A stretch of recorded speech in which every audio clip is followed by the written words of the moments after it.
ঈদের দিন বউকে অবশ্যই সালামি দিবেন। আমরা অনেকেই আছি সকলকে সালামি দেই, কিন্তু ঈদের দিন আপনার ঘরে যে বউ আছে এই বউটাকে অনেক স্বামী সালামি দেয় না। আপনার বউ এই রমজান জুড়ে আপনার জন্য ইফতারের আয়োজন করেছে, সাহারির ব্যবস্থাপনা করেছে, সারাদিন ইফতার আয়োজন করেছে। সুতরাং সবচেয়ে বেশি হাদিয়া, সবচেয়ে বেশি ঈদের সালামি তো সেই বউটাকে দেওয়া দরকার। কিন্তু অনেক স্বামীরা আছে সে তার ছোট ছোট অনেককে হাদিয়া দেয়, অনেককে ঈদের বকশিশ দেয়, ঈদের সালামি দেয়, কিন্তু বউকে ঈদের সালামি দেয় না।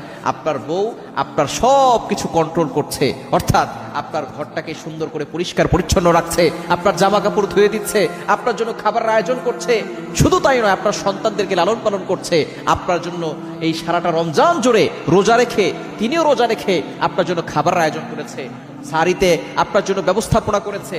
সুতরাং হাদিয়া তো সেই স্ত্রীকে দেওয়া দরকার। কিন্তু আমরা অনেক স্বামী আছি স্ত্রীকে হাদিয়া দেই না, স্ত্রীকে মূল্যায়ন করতে চাই না, স্ত্রীকে সম্মান করতে চাই না।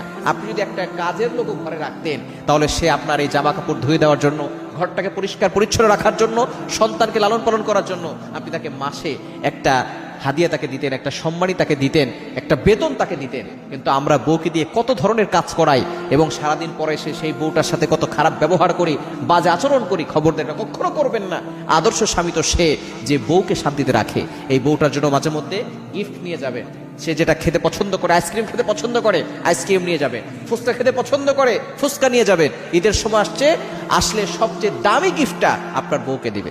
সালামি আপনি আগে থেকে টাকা জোগাড় করে রাখবেন, গুছিয়ে রাখবেন, এটা আপনি আপনার স্ত্রীকে দিবেন। আপনার স্ত্রী খুশি থাকলে দেখবেন